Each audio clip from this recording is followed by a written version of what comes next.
Hello again from my front porch. This one I'll have to keep a little bit shorter because the sun is slowly setting in the west. And of course when the sun sets, then it's that much harder to see me. Although, maybe that's a reason to make it go along. Maybe you'd prefer it if you didn't have to see me. Anyway, just got back from dropping my car off at a place that's going to clean the interior, the upholstery, because I've got a couple of spots in there that have some staining that I've tried to kind of wipe it out with wipes and stuff and things like that, but the marks keep coming back. So I've dropped it off at a place here that actually specializes more in cleaning carpets, like in homes and businesses and stuff, but they do occasionally do automotive interior as well, and now they charge a little bit more than what other places do, but the equipment that they use, top notch, and they do a thorough job. And so I've left the car with them because I'm going to be out of town this whole next week, and it's a good time for them to do that. And I'm looking forward to being able to get some of that stuff out of the seat finally, and have them look good again. And so off to do that.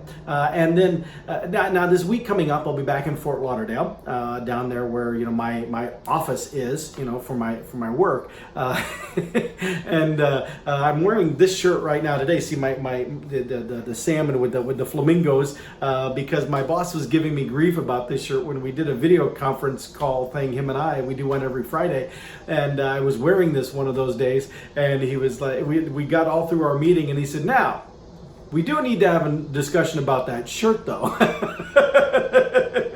Then apparently he didn't approve of my fashion sense. So I told him that maybe next year, keep that in mind when it's time for me to receive my annual bonus, because the bigger the bonus I get, the more money I'll use to expand my wardrobe. And so if he doesn't like what I'm wearing, then he needs to pay me more in my bonus time so I can expand my wardrobe. So we'll see how well that works for me. I do have. If you can see, I have these shorts on too. That kind of whoa.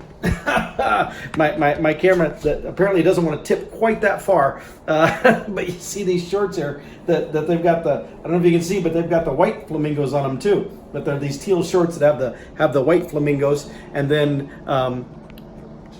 Let me fix the poor camera. You poor thing. Poor baby. But they kind of sort of match because they have flamingos too.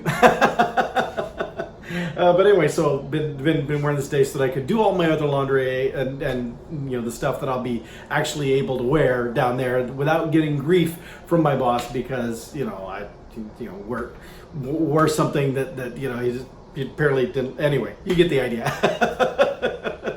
But it was interesting too when I was dropping off my car. I'm having a chat with the guy that owns the place, and he was saying how he was asking where are you going off to, what are you gonna be doing, and I was telling him how I'm gonna be off going to Fort Lauderdale, and explaining that's one of the places where the office is and all this kind of stuff. And he's like, "Oh wow, lucky you're living the dream, man. That's what I want. Someday I want to retire and just sell this business, or pass it on to someone else and move to Florida. And here you are working a job where they want you to move to Florida. That's the dream, man." And I'm like, yeah, okay, yeah. We'll see.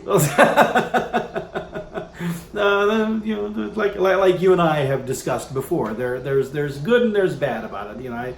There's parts of me that sounds kind of exciting, and then there's other parts of me that's like, I kind of like it. Familiar right here, right here on the front porch, and all the state of Iowa that goes around it. But anyway, still that decision long way down the road. Anyway, like I said, I'm going to keep this one shorter because it's getting darker. I can already tell even in the camera here it's getting dark, because see, the sun now has dipped below on the other side of the neighbor's garage over here in the trees, and so the light isn't even coming in as strongly. So got to wrap it up. I got a few things I got to tie up anyway and finish up my last minute packing, because I got to be up. Oh man, I got to be up and leaving for the airport at 4:15 in the morning.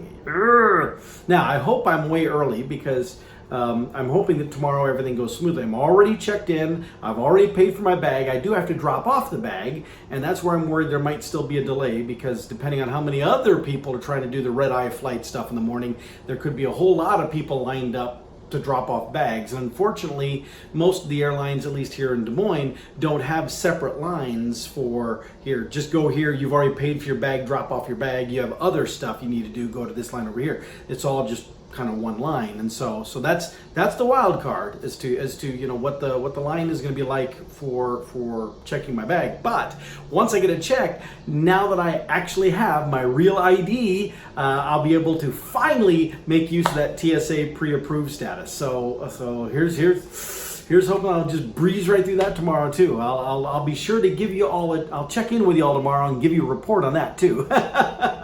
So with that, I'm going to let you go, finish up my stuff here, and get off to bed at a, well, reasonably decent hour for me, and try to get some sleep. I mean, I can sleep on the plane tomorrow too, but still, it's a good idea to try to get some in before you get on your plane. And since I have to leave at 4:15, that means the getting up time is going to be even before that, and that's like, the later I go to bed, the shorter the night is. So, with that, I'll let you all go, and I'll see you next time. Well, virtually from my front porch, but next time we talk, I probably won't be on my front porch. But still, I'll see you next time on this show from my front porch.